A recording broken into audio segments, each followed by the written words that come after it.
This teaching, especially during the pandemic, I believe is fairly relevant. How to die. Because you're gonna. If the virus doesn't kill you, something else will. Know this for a fact. There is no one who was ever born who has not died. I believe. Unless they have not gotten around to it yet. And they will. You will. You will die.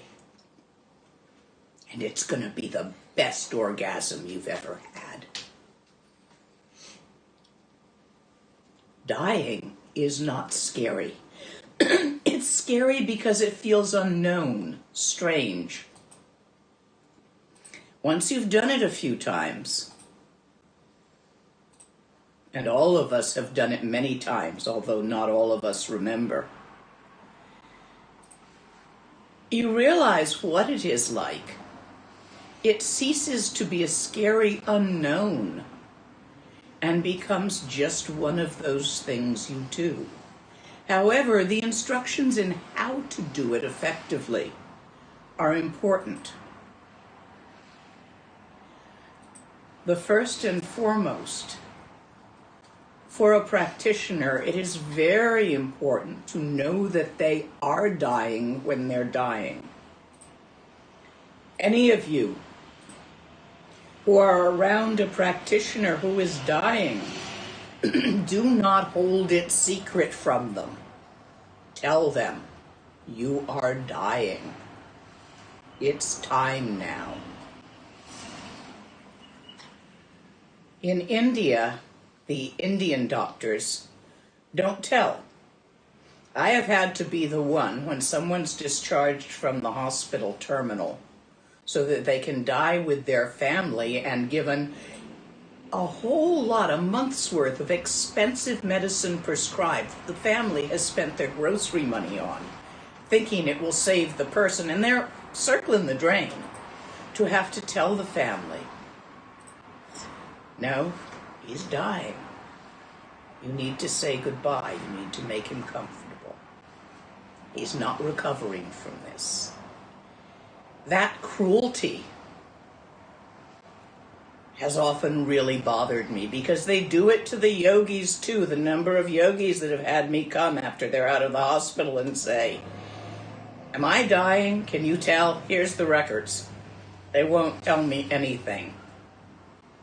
And I look at the MRIs and all the lab results and can pretty much tell them, in most cases, whether they should be preparing to recover or to go forth. That cruelty has often bothered me. Some of you are doctors.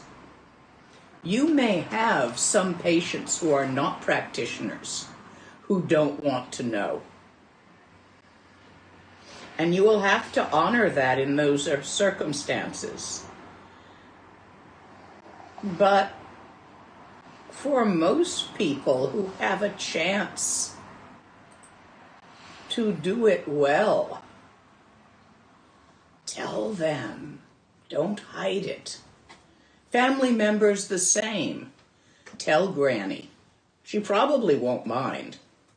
Most old folks have come to term with the fact that they're dying because they've noticed the deterioration over years and they know damn well it's coming. Most teenagers, being crazy brave as one is with all those hormones running, don't mind so much either. It's the people in their midlife that are terrified. Most of you are there. Don't be afraid. It's actually quite fun. Let me take some of the mystery out of it. Not just my past life memories and what I've read in texts, but I have sat with and provided terminal care through the AIDS epidemic here in this country. and through a number of other epidemics out in India. I have sat with people dying, and the process is very clear. Everyone goes through this process, although if you're suddenly hit by a truck and your neck is snapped, or your brain is completely splooshed, this process can happen so fast that you're not going to notice until you hit the Bardo. However, for most people who do not die immediately, you can kind of feel it happening even if you die by violence. Even if you get shot in the heart, you've got enough time to feel the elements absorbing, recognize what's going on, and take steps accordingly. You don't control when. You don't control the process. But there are times within the process that you have choices, and you do control those.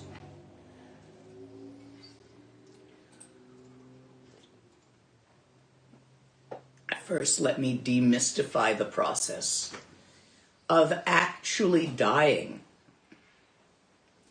The first thing that happens is you lose physical strength.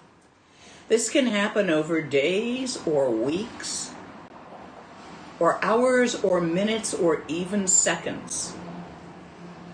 You can barely lift your arm, you are weak, everything is heavy. You know that feeling when you wake up in a nightmare and you want to get up from a nightmare and you want to get out of bed and do something and you can't move your body?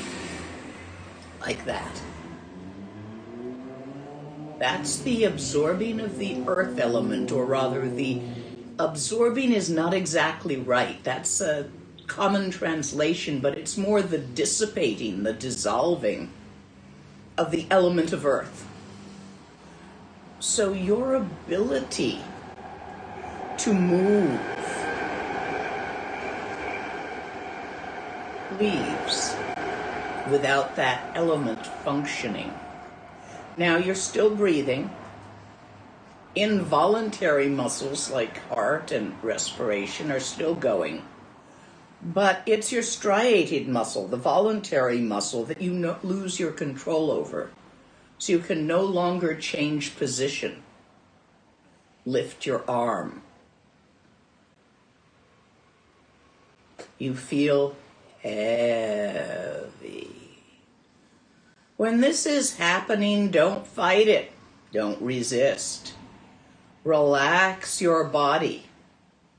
As you feel it beginning, place yourself in a comfortable position, either sitting up and meditating with a good backrest, or lying down on your right side with your right hand under your head and your left hand along your body. Not curled up, but fairly straight. These two positions, either one that you may choose, will facilitate the ease of the process. Once you can no longer move, you will feel a sensation. Feels like an earthquake, but it's inside. You will experience a sound. Sounds like an earthquake, like rocks rubbing. Have you ever been in an earthquake that's been loud enough to hear? There's a sound which you don't exactly hear with your eardrums, but feel with your body. That happens. When that happens, you know that your earth element has dissolved. At this point, the water element begins to dissolve. If you sat with dying people, you will notice that their lips dry out and crack. Again, this can happen really slowly over days, the absorption of the elements. or it can happen quite quickly. How long each element takes is entirely dependent on individual karma and the circumstances of death and what you're dying of.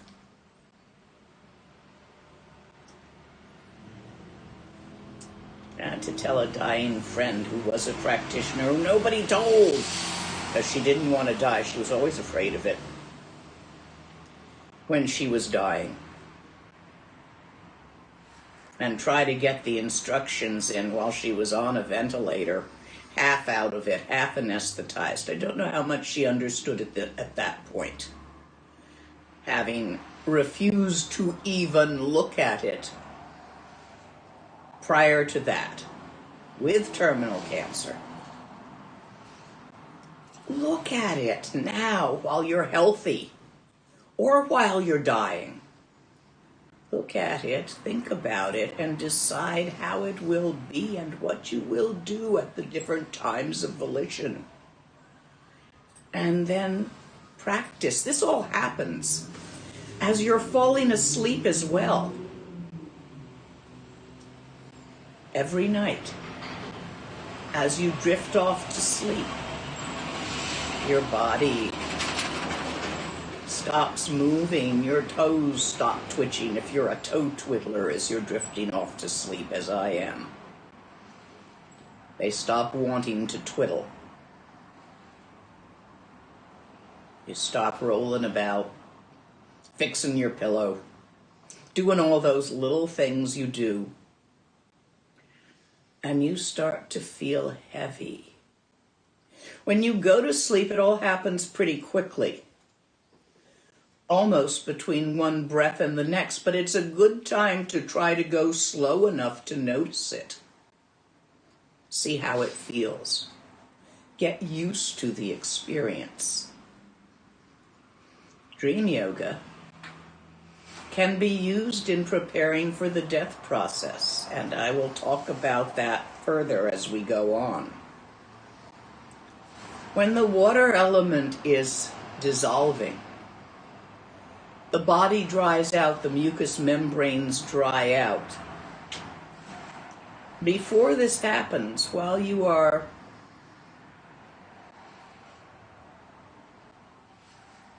dealing with the end of the earth element, you may want to close your eyes. It's a little bit more comfortable, although your eyeballs are going to dry out anyway. The tear ducts stop functioning.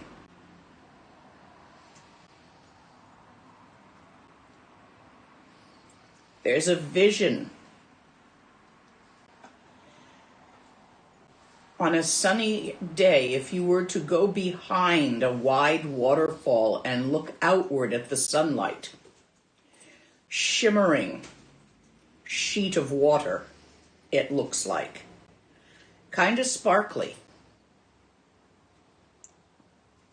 Those little Rika that you see in the sky, you see those there too. Sparkly, shimmery sheet of water. And there's a feeling of falling through it. Try to go head first with a whee. Enter death, chin up, tits to the wind, whee, rather than scrabbling and crawling to avoid it once it's unavoidable. After the water element has dissolved, the fire element begins to dissolve. The body cools from the edges in. If you're with someone, this is normal in the death process. Don't try to warm up their feet with a hot pad or their hands. Let them cool from the edges in. It's normal and appropriate that she has to withdraw from the edges of the body. The fire has to withdraw and dissolve. When the fire element is dissolving, you see a vision like on a dark night when you throw a log into a bonfire and there's these little sparks that go up and vanish. At first there's a lot of them, and then less and less, until the last spark goes out. You're still aware at this point as the fire element absorbs. But as the air element absorbs, you lose your ability to think. By this time, you should know what you're doing. And relax into it. Don't fight it. Go forward.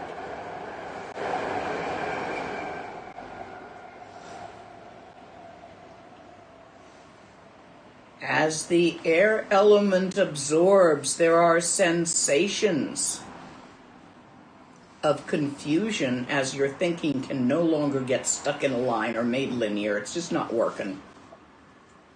Embrace the confusion. There is a sound like a hurricane through tree branches. Big shushing, whooshing sounds. Goes on for what appears to be there a long time, is quite overwhelming. You often feel loss of gravity, a sensation of falling or being blown about or twirling or whirling at that point. And the breath stops. The breathing stops usually before the heartbeat. Heartbeat continues on, usually for a little while after breathing stops. She is still moving sluggishly, but not really, and only in the middle. At this point, the space element absorbs. You're no longer thinking. You're barely aware. And the white bodhisattva, the white tigli of the crown chakra, and the red sunyata, the red fire, not fire, liveness, brilliance of the womb chakra, the lower red ascends, the upper white descends. They meet in the heart, and there is nothing. Not even you are there.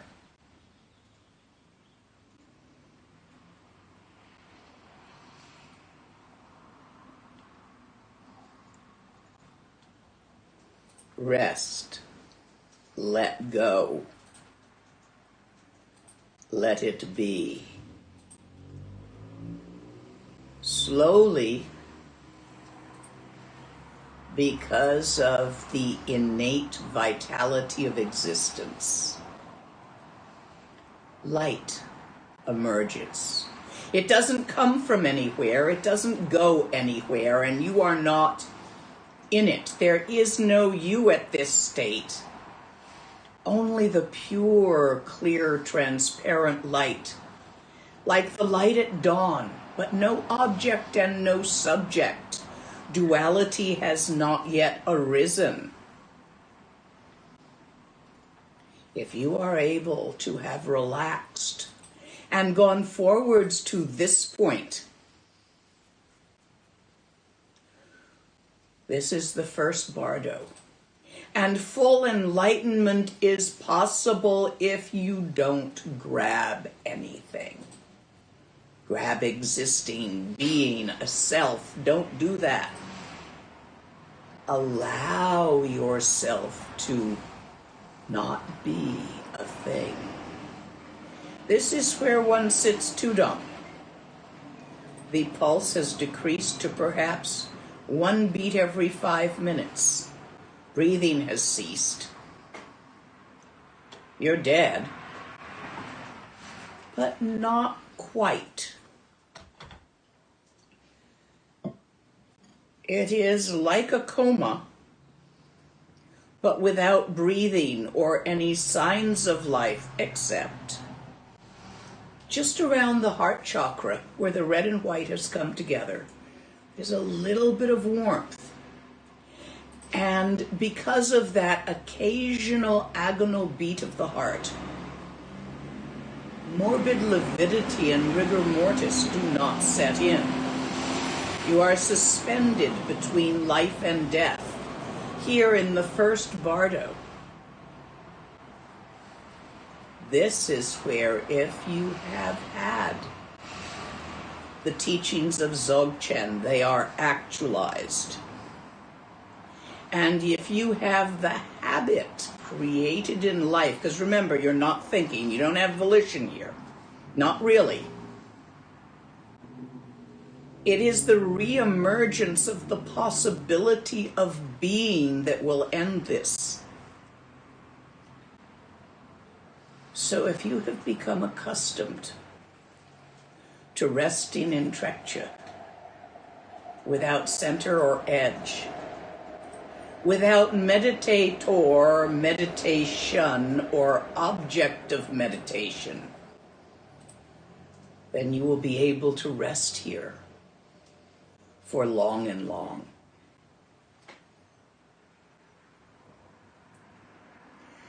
Now, it is possible for an arhat to snuff themselves out at this point, but not for a bodhisattva. It is said in the Theravada tradition that at this point, an arhat, with their full set of experience, a non-returner, does not reemerge. Bodhisattvas do, due to the karma of their vow to exist for the sake of others throughout time and space. So instead of simply snuffing out their mind stream like a candle, there is emergence. I haven't seen this state last more than 10 days, and that was with my own root teacher. Most of the yogis, 3 days, 5 days, which is considered quite good.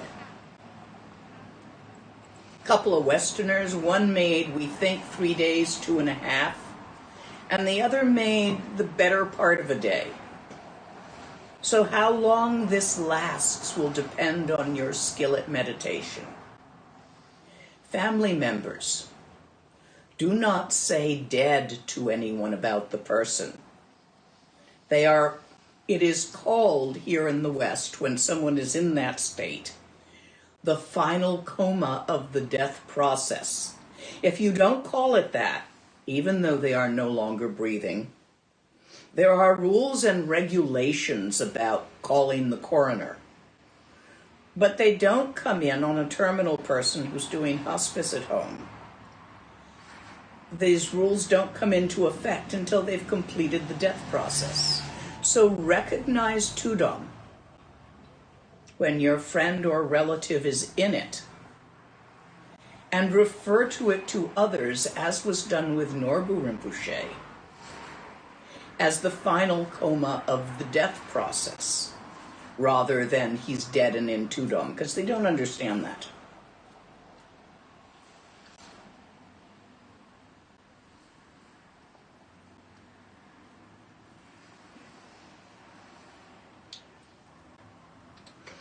Eventually, whether due to your bodhisattva vows or your karma, a centrality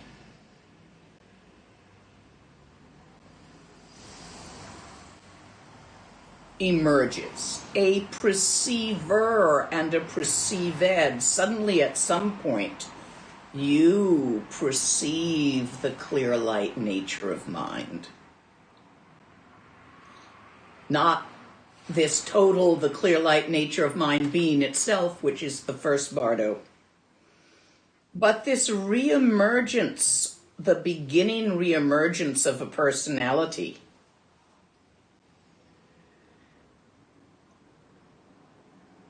A sense of being in the middle of the clear light dawn arises. This is the end of Tudong. At this point, the person in the body will slump. Within an hour or so after it, you'll see morbid lividity. Rigor mortis will begin to set in. Sometimes out of one of the nostrils comes a drop of liquid, of blood or other liquid. Not always. But there's a palpable difference in the room while someone's in Tudong. If you can go there and sit and do your own trekture with them, they can pull you into there by the intensity of that. And you can experience very profound trekture under those circumstances. So it's a great blessing to all those around. As the emergence begins, you begin to form an illusory body. Once you notice you are the perceiver of the perception, you begin to see stuff.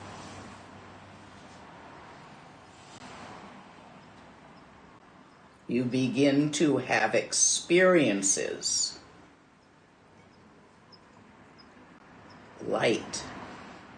Since there is a perceiver, perceptions will arise. Light, sound,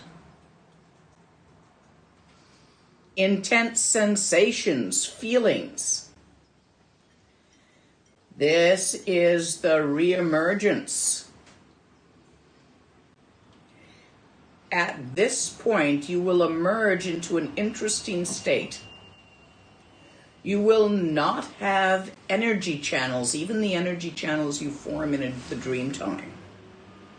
Not having energy channels, your karma is not active, and yet you're awake and aware. At this point, you have incredible abilities and volition. Your thinking works, your memory works. You are a specific, but you don't exactly have form, although you may assume at this point that you have your previous form. The energy channel patterns in which your karma is held have not reestablished themselves. There are very distinct sensations as they reestablish themselves. So at this point, for a while, again, how long depends on your karma, you have volition. More volition than you've ever had in your whole life.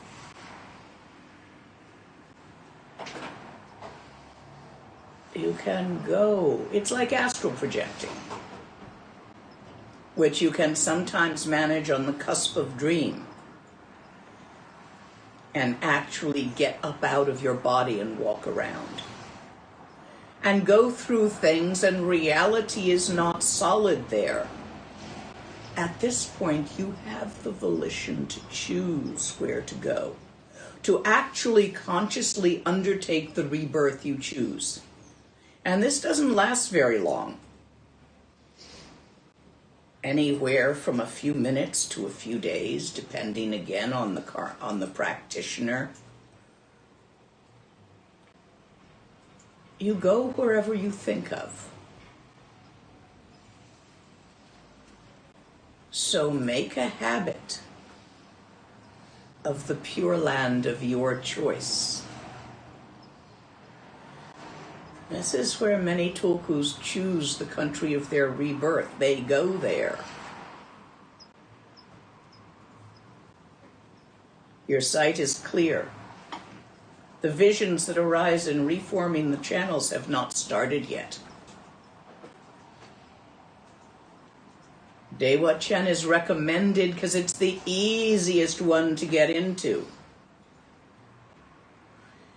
In this state, you can recognize this state because it is twilight-ish. Light's different. You can't see the sun or the moon in the sky. It's neither the bright of day nor the dark of night. It's a diffuse light.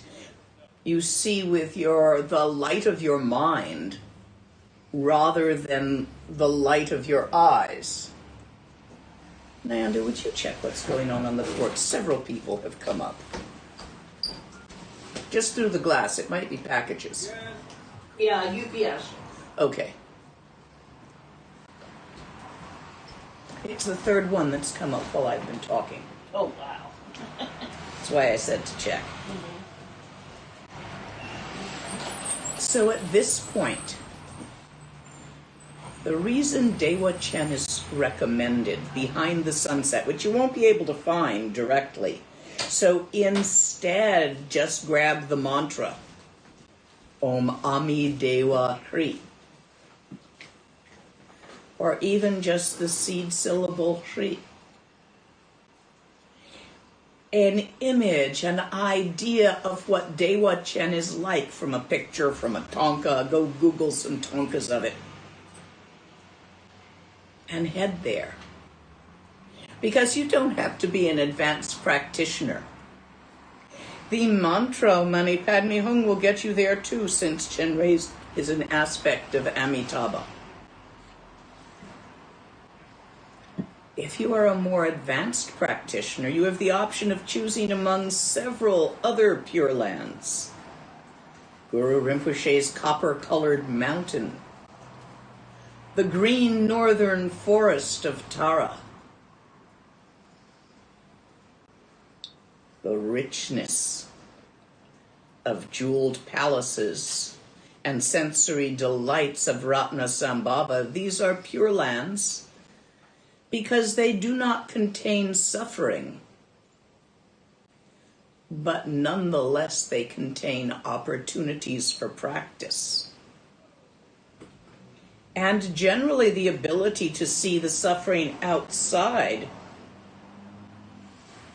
of the Pure Land to get up some motivation to practice. So at this time you can do this. Or you can choose to be reborn in Iceland, which has nice politics. Or Hawaii, because you like the climate.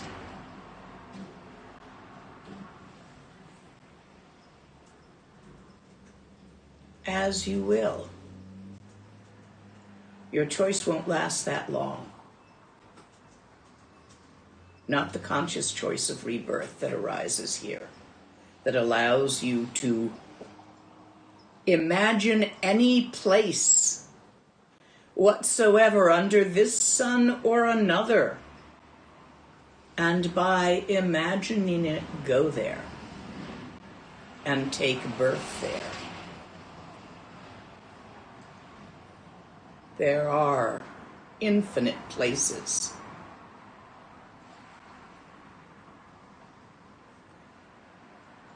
Infinite choices, but trying to figure out what you want to do right then and there is a little bit dicey, because you can see your family, you're going to remember your old life, all of your attachments are still there. You're really likely to grab onto something wrong that you shouldn't be grabbing onto. A possession that mattered to you, your house. Welcome to ghosthood. Your lover. That's got attendant problems. You're likely to be their next pet cat. Which is not so bad, but you kill a lot of mice and then it ends. Oops.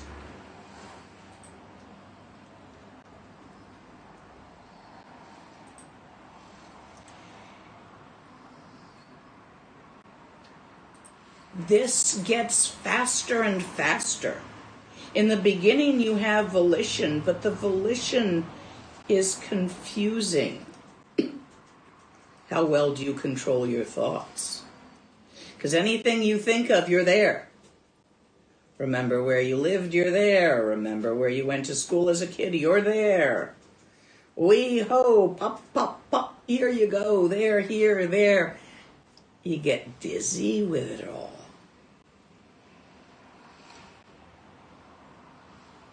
And in that swirling dizziness, you're gonna grab something. So either choose right away when you find yourself in this state,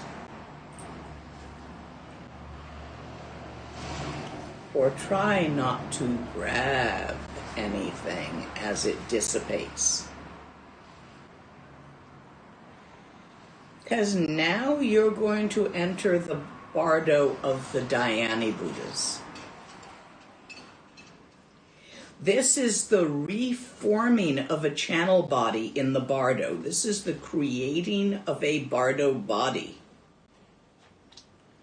You are building it. So the first thing to reform is space.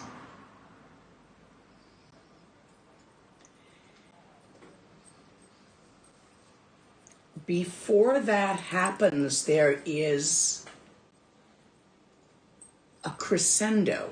The confusion of anywhere you think of you can go turns into an incredible set of confusing, overwhelming sensations. There's an opportunity in this. If you didn't choose, and place your choice, and exceed your choice, then in the swirling of multitude of places, it gets more and more intense. The light gets brighter, the sound gets louder, the taste gets more so. All of the six senses, whatever senses you had in your last body, and others. So right now you've got sonar, and all sorts of other senses we have no name for. And they're all being stimulated incredibly loudly, and it is so overwhelming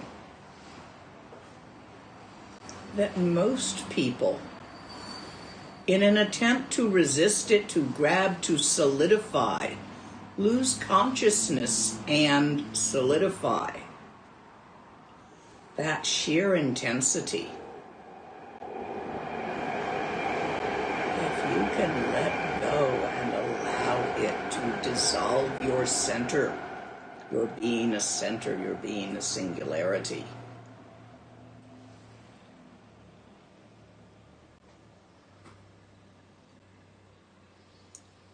It is the most amazing sensation. For those few of you who like intensity, this is the fun part. Whee! Big one.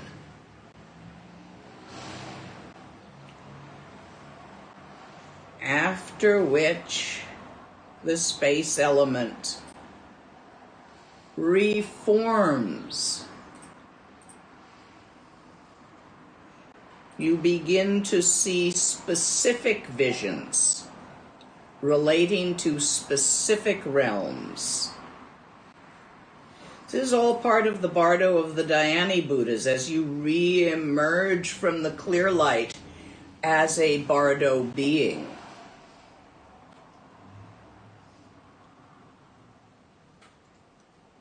Space reforms. You are aware of space, distance, time. Because of that, form arises.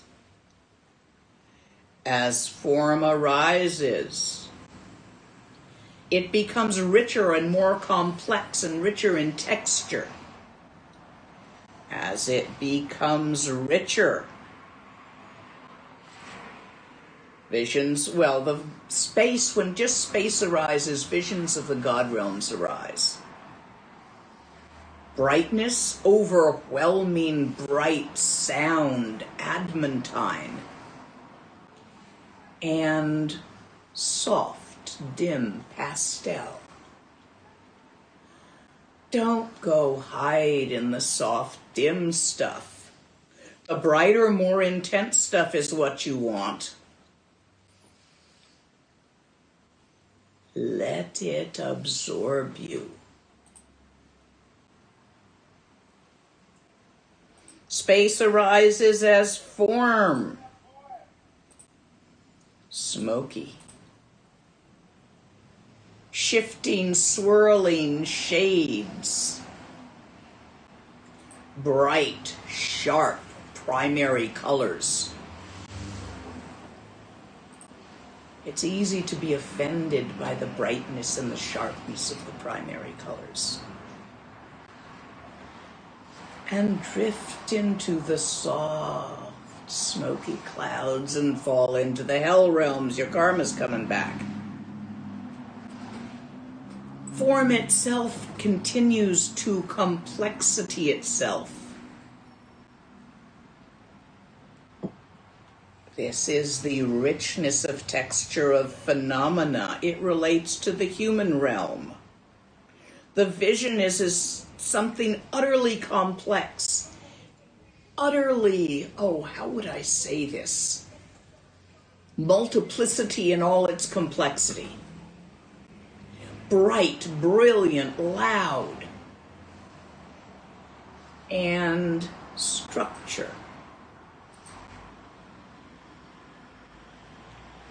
The multiplicity is too complex to be fathomable or understandable to have a structure imposed on it. And then there's the nice, safe, solid bit of structure. Don't grab the structure. Head for the chaos. The chaos of complexity, unfathomability. Feel it. Relax into it. From here, feelings become active, emotions. And there is a bright, brilliant intensity of emotion, good, bad, pain, pleasure, everything. Bright, loud. Head for that. Not into what looks like gentleness. Don't grab gentleness now. Oh, don't. Go for the intensity. Go for the wild, intense, incredibly intense feelings, not the soft ones. We all like soft.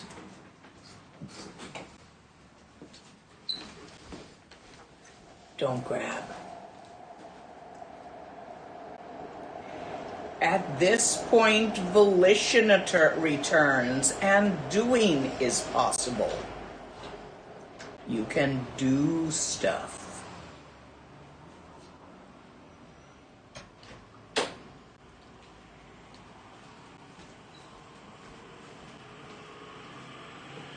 As volition arises, there is arising with it an urge to do something practical. Don't. Release it into playfulness. Go for the bright. This is all seen also visually as symbolic lights, heard as symbolic sound, tasted as intensity of taste. All senses are stimulated by that. Do not be practical here. Do not try to get it to do something as volition comes back. Allow the innate playfulness of phenomena to assert itself. Relax into that. This comes to a crescendo. All of it together. Brilliant. And now your dream body, your Bardo body, forms its heart. And you see something indescribably bright made of light. Tibetans describe it as 42 peaceful archetypes from the heart chakra because they are familiar with those shapes. When you see something that you have never seen before, it will look like something to you. An interesting pattern might look to you like a basket, and you will think of it as a basket. A rope might look to you like a snake in an unexpected place, and you will think of it as a snake. Things will look to you like something. When there's dragons in the sky, they look to you like cloud formations. So you don't name them dragons. When there are certain cloud formations in the sky, they look to a Tibetan like a dragon, so they name them dragon. What's really in the sky in a thunderstorm? A cloud formation? Cumulonimbus? Or dragons dancing?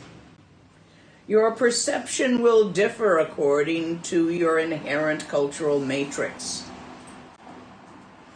Since your most recent life experiences are freshest, these interpretations will be placed on this intensity experience. This experience is intense, involving all sense organs. It's complex. Don't run away from it. You notice there's a refrain that runs through everything from the moment you know you're about to die to now. Don't run, don't grab. Chin up, tits to the wind. Whee! That's how you do it.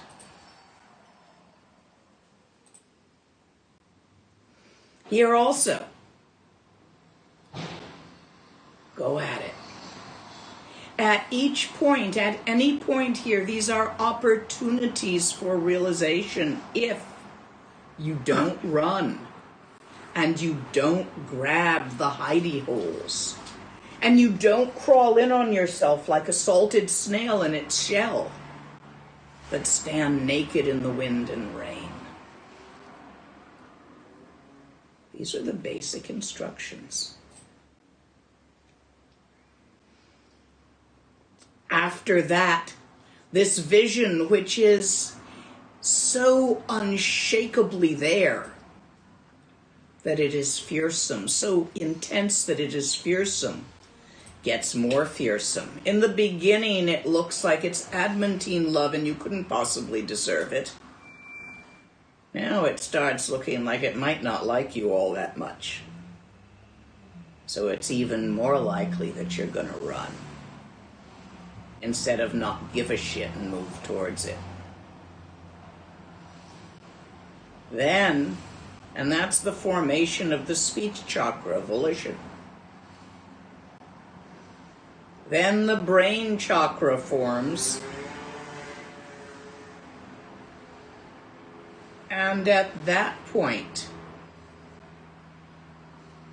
the vision looks really scary. Monsters, big teeth, drinking blood, holding weapons, looking like it's about to attack you. Can you stand still and not fight?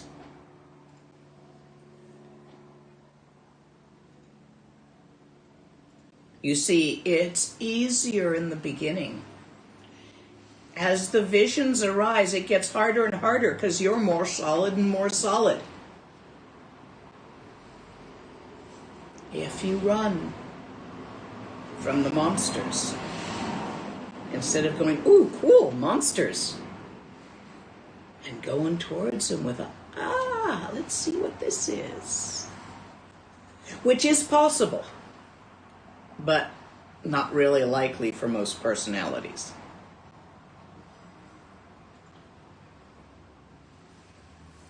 At this point, you have reformed. You have a body that feels just like the one you had before, looks just like the one you had before. And it walks through what feels like a sort of a dream time of this reality. You wander about, you see things, your house. You still can pass through walls and things happen, but your interpretations are personal. There's no meat. You interact with stuff. It's dream time. But there's no meat to hold you back. No solidity. Even though you feel solid to yourself, and you fear, and you hope, and you want, and you do. But what you are perceiving is not necessarily a common reality as you perceived when you were wearing a meat body. There's a film that portrayed this aspect of the Bardo incredibly well. I don't know if anyone on there remembers it. It was about people who had discovered a way and were investigating death by killing themselves, in a medical situation and then getting revived. Only after a while it became unclear, those who had been revived, whether they were really revived or just thought they were.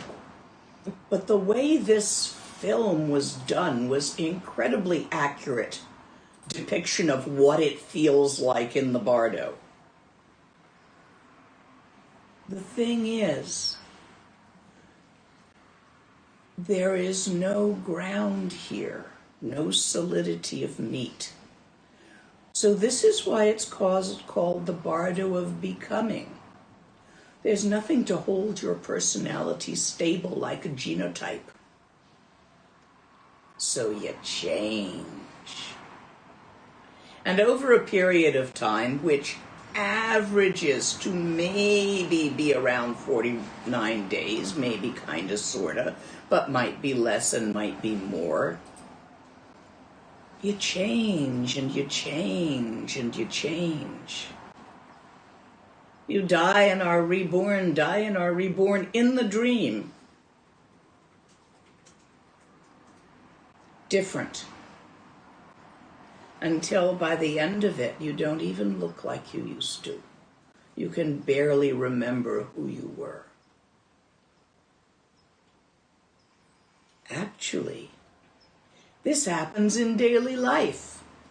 You change and you change and you change. But because you have genetics and meat and certain channel patterns, the changing is more subtle. It is less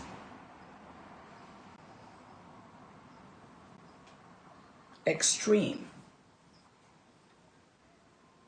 So there, you're going to lose your personality anyway. You're going to get a new one. And another, and you see you're changed by what you interact with, but what you interact with there is your own projections, not exactly an external reality, although you overlap with it sometimes. So every time you have a set of experiences, it changes you, and without a meat solidity to hold you back, according to your karma, you keep changing into something else quite altogether. Your personality, compared to your last life, there's a lot of differences. Go back 3 or 4 lives and there's even more differences.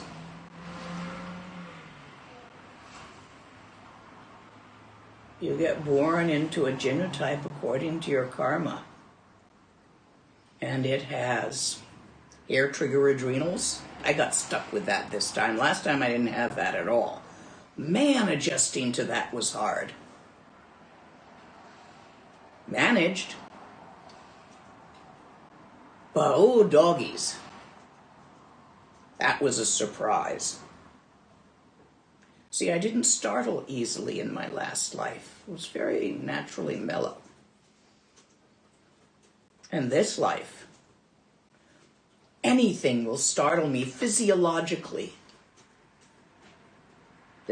Can be annoying. You get startled a lot as a baby.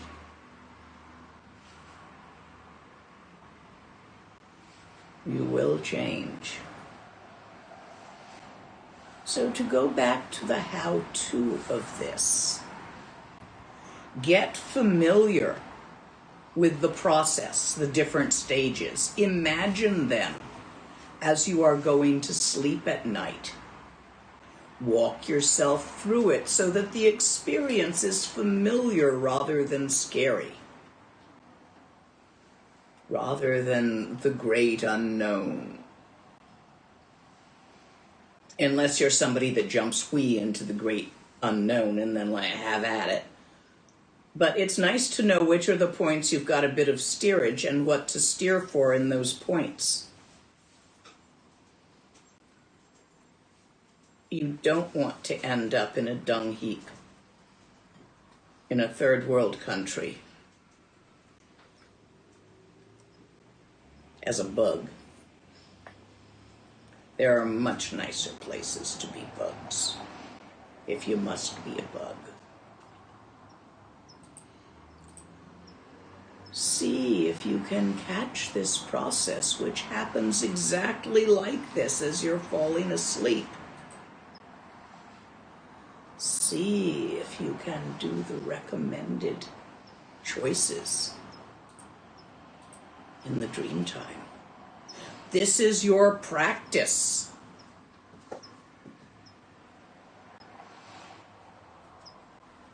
Are there questions here? Oh boy, I've yes. given a lot of information. Yeah, there are definitely questions. Figured there would be. Let's have a few. All right. The first is, these instructions and teachings you're giving today, will they be posted somewhere? Nope. I'm talking from experience. This tape will be posted, this video, but if you want it transcribed, you're going to have to do that. Understand, I have described things by my experience, my interpretation of the sensations as I've gone through them.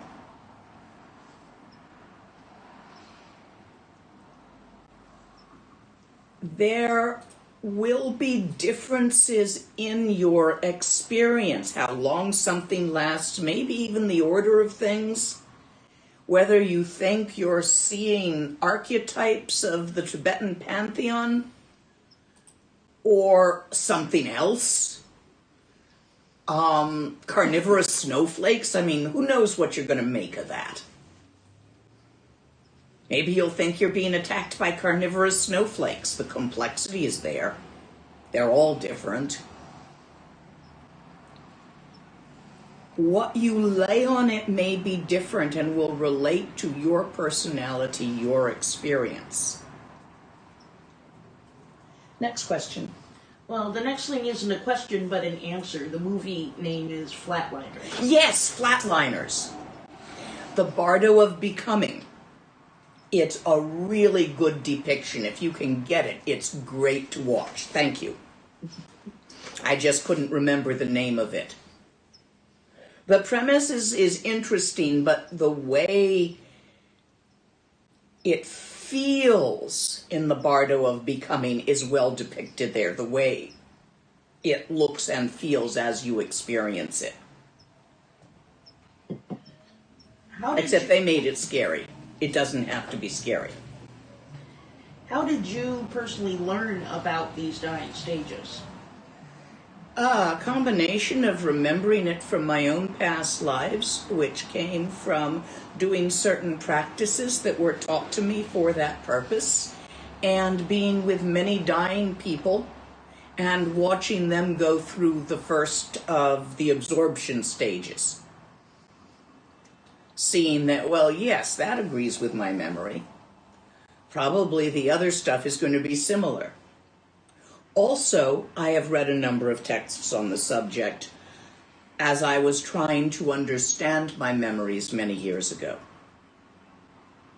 And I did double check them yesterday just to make sure I hadn't gone and reversed anything, because you know how old memories are, and I haven't died for, not fully and totally anyway, for a good 20 or 30 years. And that one never happened, so let's say 60 some odd years, almost 70.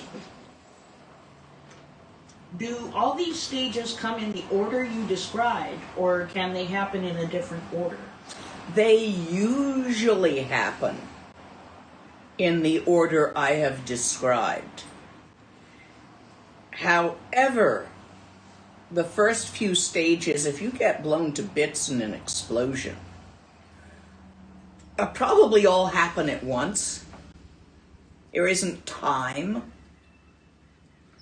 So this is the approximate order. There may be some slight differences, but in general, the elements will absorb either very fast or slowly.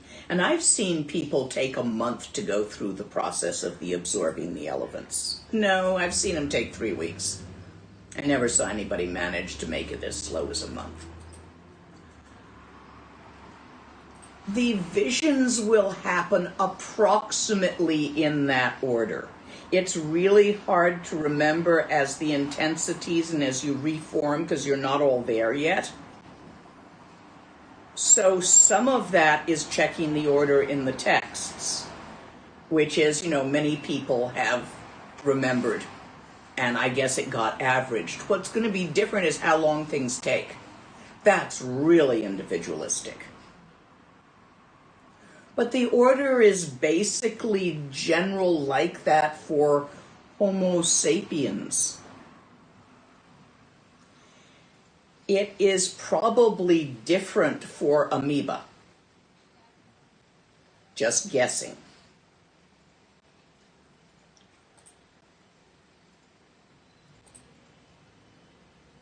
Slightly abbreviated for amoeba. I'm trying to remember that life. Or fuzzy. But it seemed to have, the Bardo seemed to, different species may have different experiences. I don't know.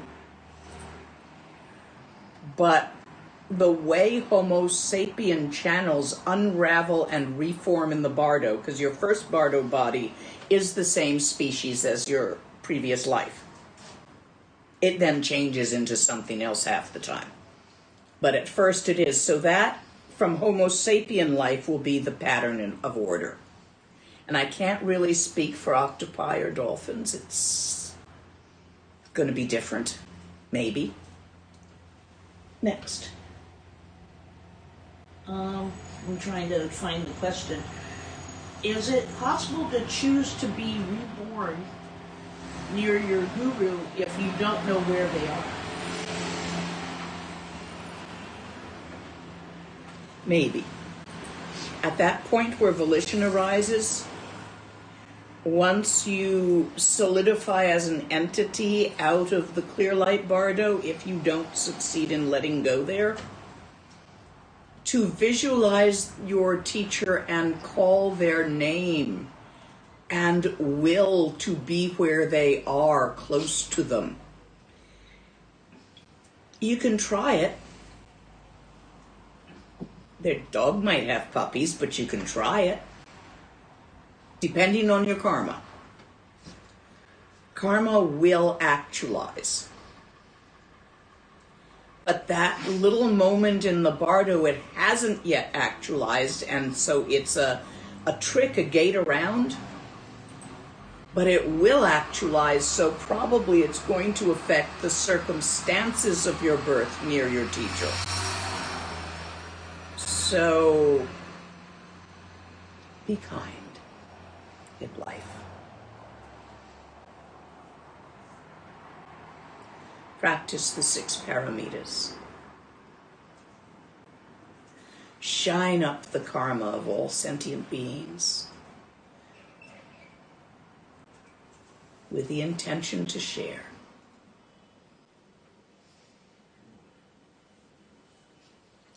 Next. Is the lying down position you mentioned while preparing for death different for men and women? Not to my knowledge. Some lineages may hold it to be so. But then if it is, would it be different for people who have changed gender? Would they do male or female if they were born one and have chosen the other? Does it matter if they're pre-op or post-op? How would this affect transsexuals if it were different? Or people who were non-gender specific?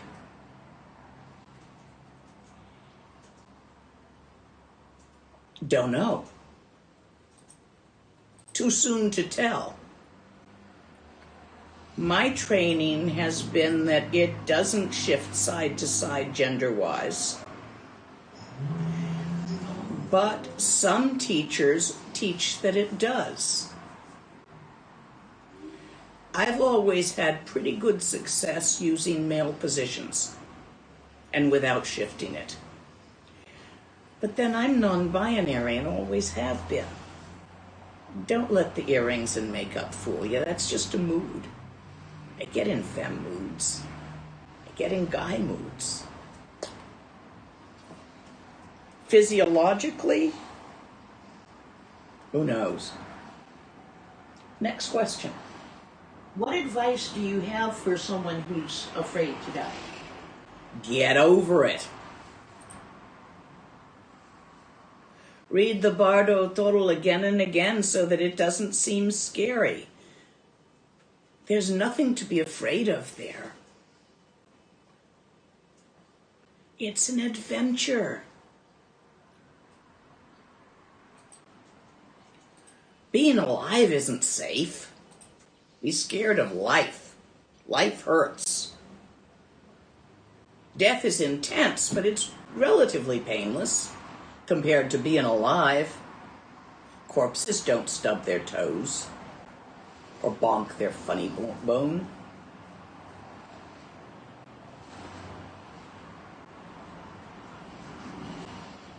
Grieve, fear. Get over your fear of death. Really work on that.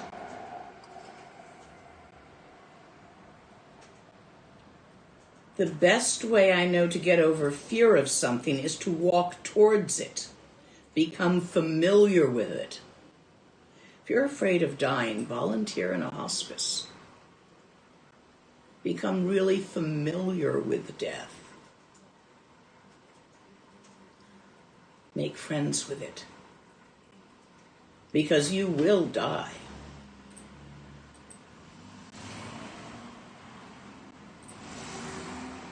Next question. How can we help someone who's dying if we don't have much realization yet? It depends on the person. Let them know what's happening. They're dying. They need to know they're dying. Depending on their religious belief structure, calm them and encourage them to go forth happily. Jesus is waiting for you. Go into his arms. You'll recognize him. He's glowing brighter than anything else there.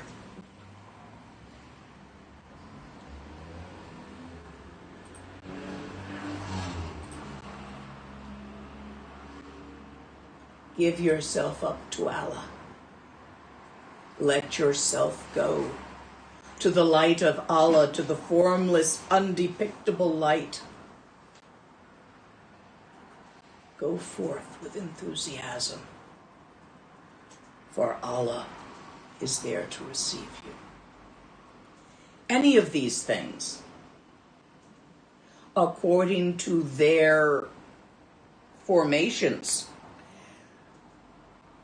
don't freak out, hang on, weep, or start divvying up their stuff in front of them.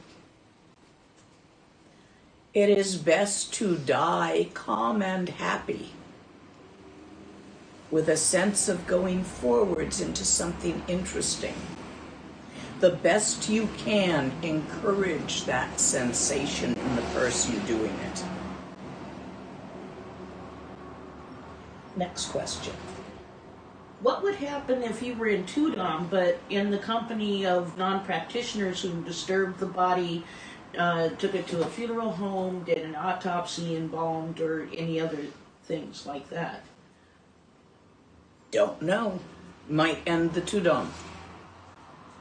At which point you would find yourself emerging as a center of something a little bit sooner than you might have otherwise. Yeah, shit happens. There's still a lot of opportunities after that to grab for the brass ring. So if the rest of the family are not practitioners, what's best to tell them about handling the different situations in which one may pass on?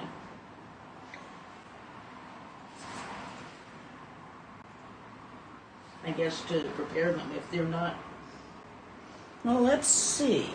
It depends on how comfortable they are with your practice.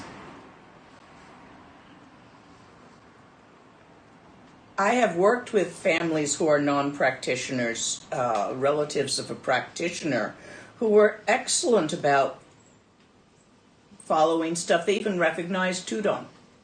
Let him be until he was done. They knew when he was done.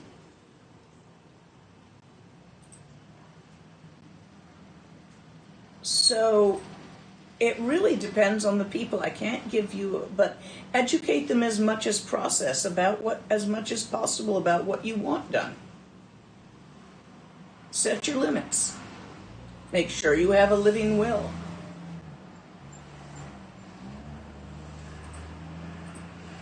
Next. Would it be helpful to have single-pointed concentration on Amitabha's Pure Land? Yep. While we're dying? Sure it would. Because the moment you've got volition, you'll remember to go there if you do that. Next. That was an easy one. Where do you want to be reborn? I'm getting me a spaceship. I'm coming back. I promised. So I'm going to get myself a spaceship and take the Dharma back home where it started. There'll be a crew if anyone wants to come. See where your karma goes.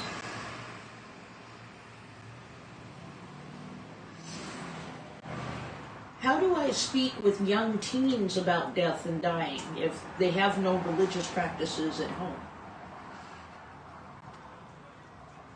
Tell them they're going to die. Tell them it's going to be the best orgasm they ever had, and whenever it happens, go forth with joyful enthusiasm into it. Tell them that there is no sense in rushing it because life is fun too. So don't worry, you'll get a chance at this eventually. Meanwhile, live. And careful, you can really fuck up your body and have it hassle you later. So take a little care of it, like floss, brush your teeth, things like that, because dentists hurt. And that's what I tell a young teen. That's what I tell a young teen all the time. I don't think they listen. It's part of the age. Next. A couple of questions about remembering past lives. How long does the training for that take? What's involved? It's a set of retreats that you have to accomplish in order. I've taught the first one, which is the Chenrezig cycle, the Chenrezig sadhana. That must be mastered, accomplished, and done until there are signs. because that's your safety valve. You get to remember things that you maybe don't want to remember when you start remembering past lives. Situations of abuse, maybe even as the abuser. So you need that as a safety. I will not be teaching that full practice online, I don't think. I think I want people around when we do that, but I will teach the practices up to the final part of that online, which would be Tonglen, which I will teach online, but as a limited retreat, and there will be circumstances and prerequisites. It took me to really get that practice working about a year of concerted work on it in my cave. For you, it could be faster or slower. I don't know. Next question. Excuse me. Oh, by the way, that practice is a Gelugpa lineage from Lama Thukten Yeshe. Can we pause this process at the point of playful volition and stay there? Nope.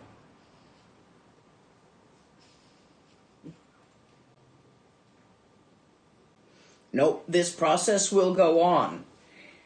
If you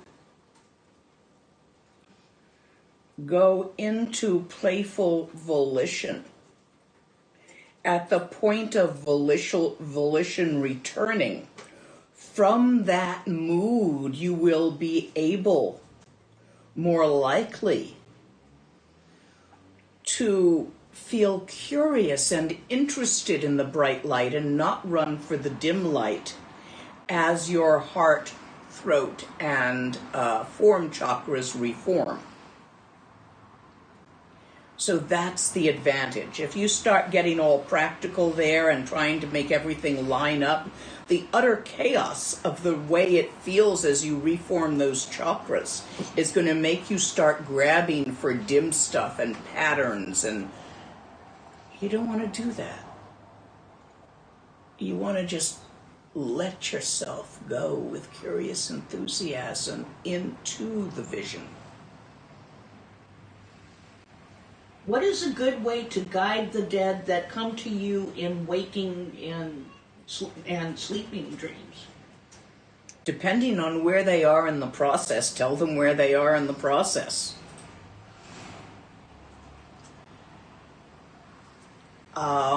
There are prayers in the Bardo which can be recited in their previous life's language that will be of assistance in them recognizing where they are and what is best to do about it. But basically remind them to go for the brightness, the light, the bright light, not the dim light, the intensity, not the soft, safe looking, the chaotic, unfathomable complexity, not the orderly structure. Remind them. Whee! Next. Can you describe the difference between Pure Lands? Why do advanced practitioners choose one or another? It depends on which ones you have been practicing, what you are most. For instance, if you're really into Tara, and you're a really staunch feminist, and you're a dyke, and you don't like guys much, you might well head for Tara's Pure Land, which is all female. If you're really sick of dealing with the old white boys and the structures and discriminations against women and the ones they put on themselves and the ones the guys put on them, head for Tara's Pure Land. There's none of that there. You'll like it. If you're really into monastic, that communal living of monks, where everyone supports everyone else, like Scandinavia culture is at its best, head for Dewa Chen. It's all monks. If you like it raw and fierce, head for the copper-colored mountain, where Guru Rinpoche plays. It's definitely heterosexual with two genders, two sexes, possibly more. I suspect it may be metrosexual there. Although sex will be different. It's not so much it's not sticky like it is here. It's pure consort practice. Pure awareness there. You might like that one. It really depends on your personality and what archetypes you have most cleaven to, most felt for. Are you really into wealth practice, Zambala? Start working with Ratna Sambattva and the Pure Land of the richness of sensation. Because if your whole thing is being a sensuous person, you might find it easiest to form a relationship with that one. Do you see? According to your preferences and according to your practices. Vajrayogini has one. I can't remember the name of it. Guru Rinpoche's is named Sangdupati. Hayagriva has one. So it might be easiest for you to remember your Yidam if your main practice is Yidam practice at this time. And if you are experienced enough to do it, you have to be pretty much have actualized real bodhisattva, not the fake stuff, really strongly, to hit some of the others. It's different criteria in different ones, and I can't remember all the details offhand. But pick one while you're alive as where you're headed then. What are the best texts to read on this subject? There's something out there. There's definitely the Bardo Total, but don't bother with the Evans-Wentz copy. The guy swallowed an Western dictionary as well. Trungpa and Francisca Fremantle have a nice copy out that's been out forever. There's a few other translations around. Read a couple of the different translations. It's always good to read more than one translation. And there is a small text by Zongsar Khyentse, I believe, that's out that's really, really nice. What else is out there on the Bardo?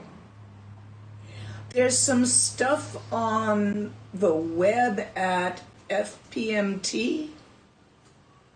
Lama Yeshe and Lama Zopa's thing. I haven't seen it recently, but I know they've got a lot of Bardo teachings that Lama Yeshe and Lama Zopa did, so it must be up there somewhere. They've got archives.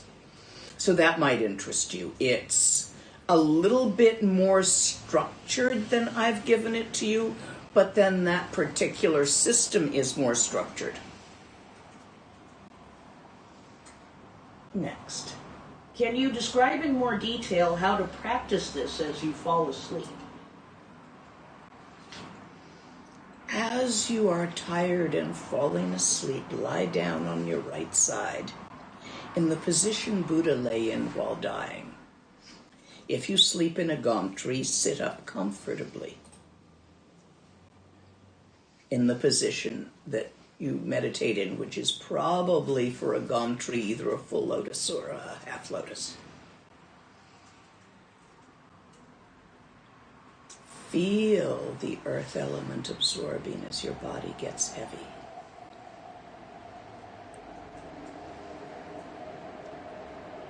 feel that your mouth no longer runs with so much saliva.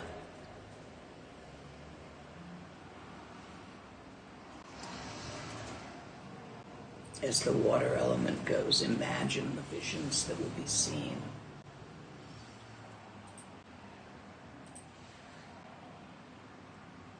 Allow the fire element to dissipate. Don't try to warm your toes. Leave them be.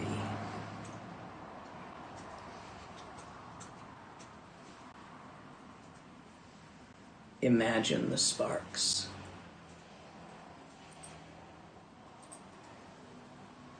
And the winds of the air element. And here you're going to stop thinking, because as you drift off to sleep, the red and white won't come together here. There'll be a brief moment of darkness.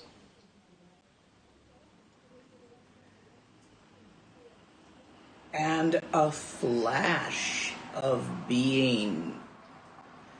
And then the dream body forms. You may be able to be aware on this point. You'll see pictures. The pictures will become more and more complex. You will begin to experience emotions about the pictures, and you will find yourself in there, in the dream with volition.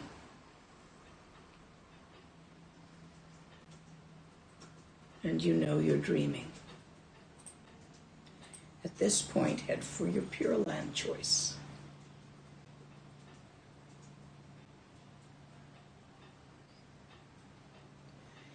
It is hard to slow down enough to catch all the stages. But just as you go to sleep, imagine you're dying and relax into it with a whee.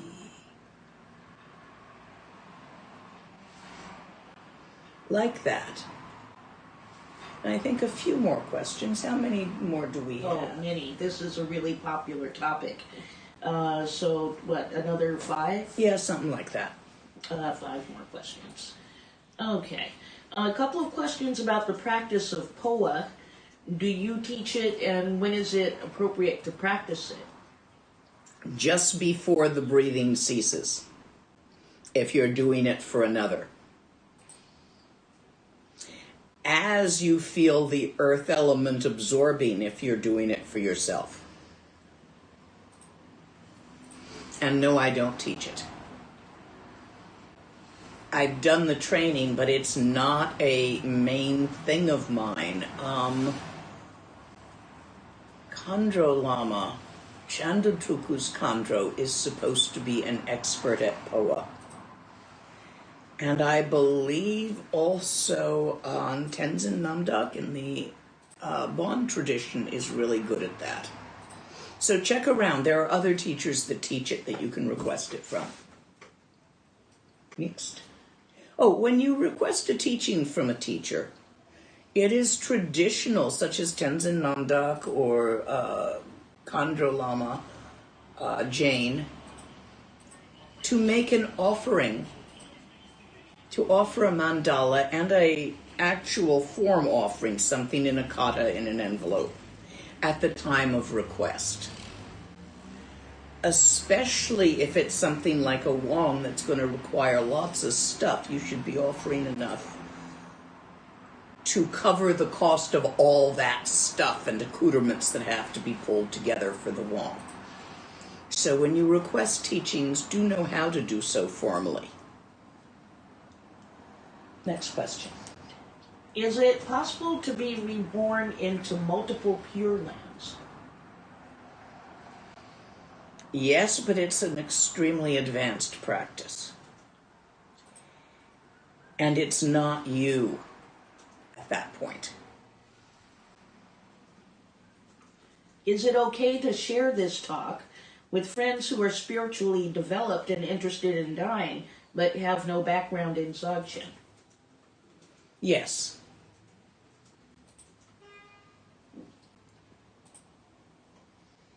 A couple more here.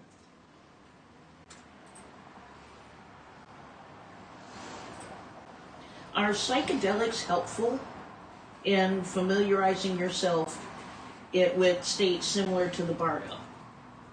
For some people, under some circumstances, yes. For some people, under some circumstances, no. The only answer I can give you on that is it depends. Next. Let's see.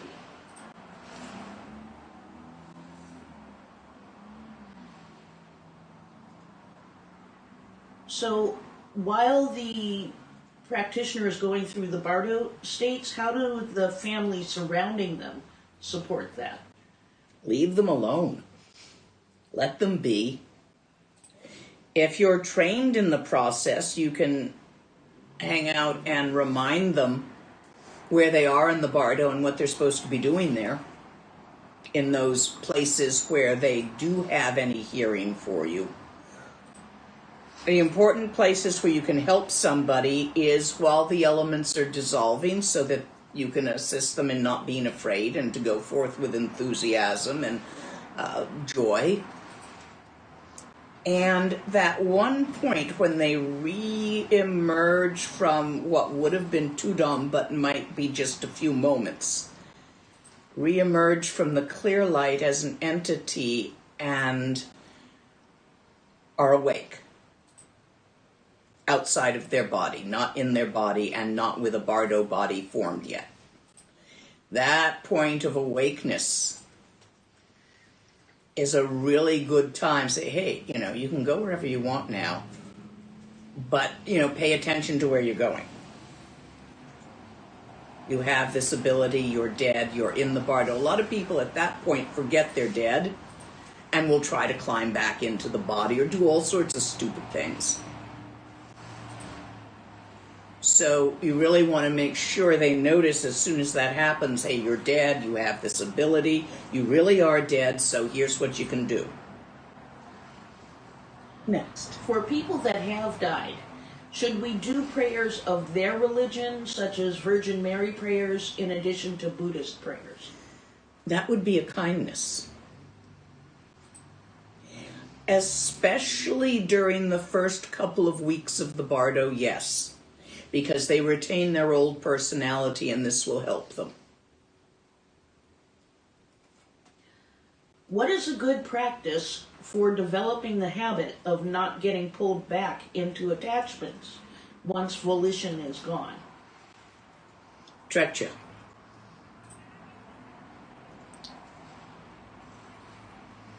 Meditation. Gone. Next. Is there any chance to follow these instructions if the death happens during sleep? If you're already sleeping?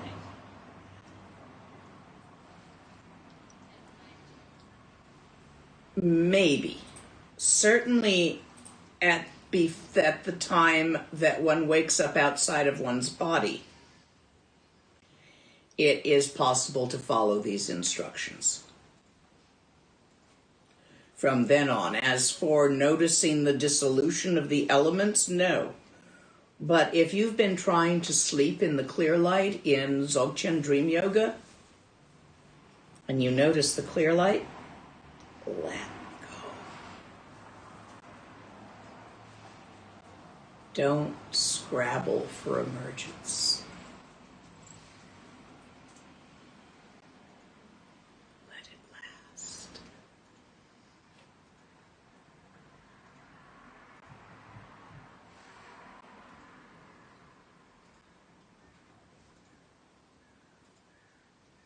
Next. When the earth element dissolves into water, the consciousness moves through which chakras? You're not moving through your chakras yet so much.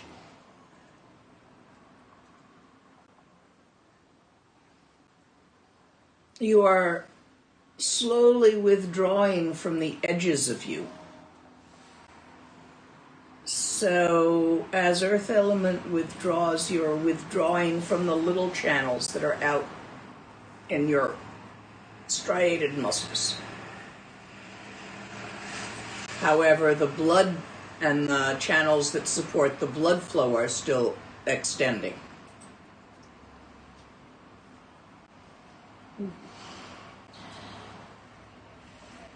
Is it possible or beneficial to revisit previous death experiences to prepare for the death process?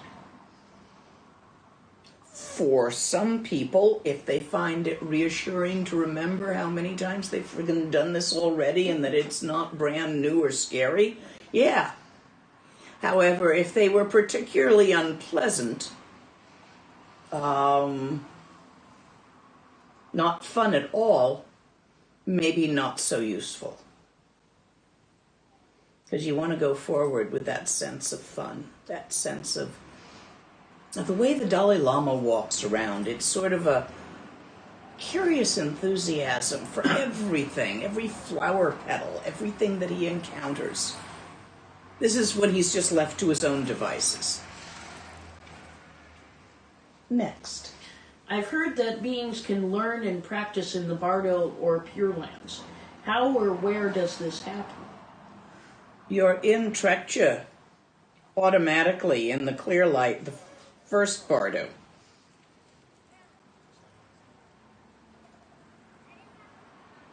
In the Pure Lands, there's teachings there. You can follow the instructions.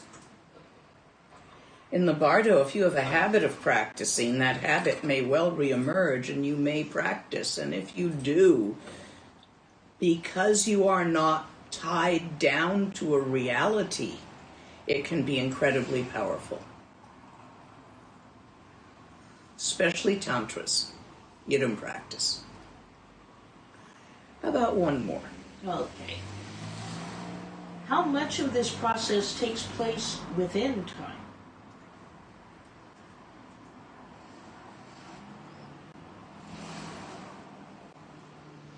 The dissolution of the elements of the body takes place within time. And then after that, you lack the coming together of the red and the white takes place within time.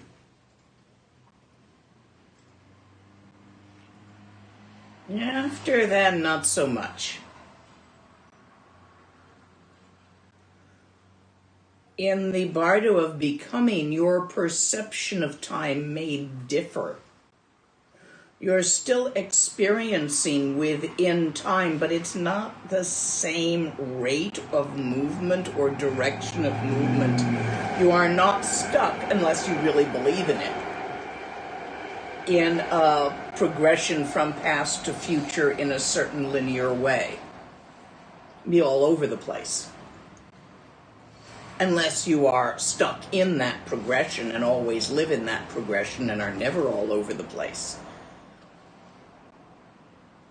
Your experience may differ on that, but generally it is the elements that hold on to the experience of the time-space continuum, as well as the separation of experience and experiencer, where you have an experience rather than be an experience, when really the reality is that you are an experience, but you think you're having an experience and you have a you, which is the basic confusion of duality.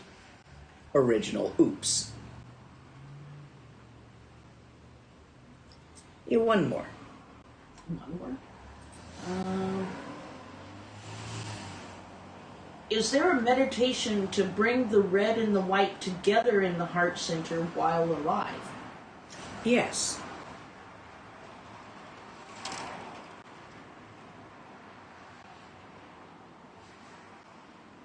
And I think we'll end here. It's named Tumo. And no, I'm not teaching it to you online. But yes, it exists. Currently,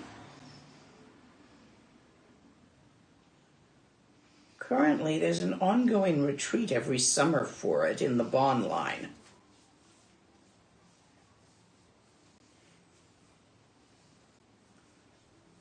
Damn it, it's gotten away from me. Who's the Bond teacher that lives near here?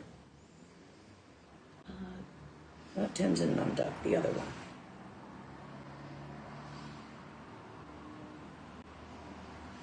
Damn it, I just was talking about him the other day with someone.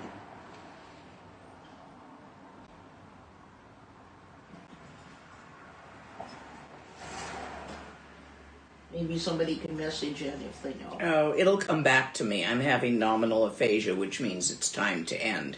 Anyway, he teaches Tumo and is very good at it. And he teaches it in English. However, you will have to probably finish a Nundro first. Tumo is a buggy practice. It's, if you don't have your channels clean enough, they're going to squeak. You do not want squeaky channels. Drive you nuts. Literally. So, it's a beautiful practice.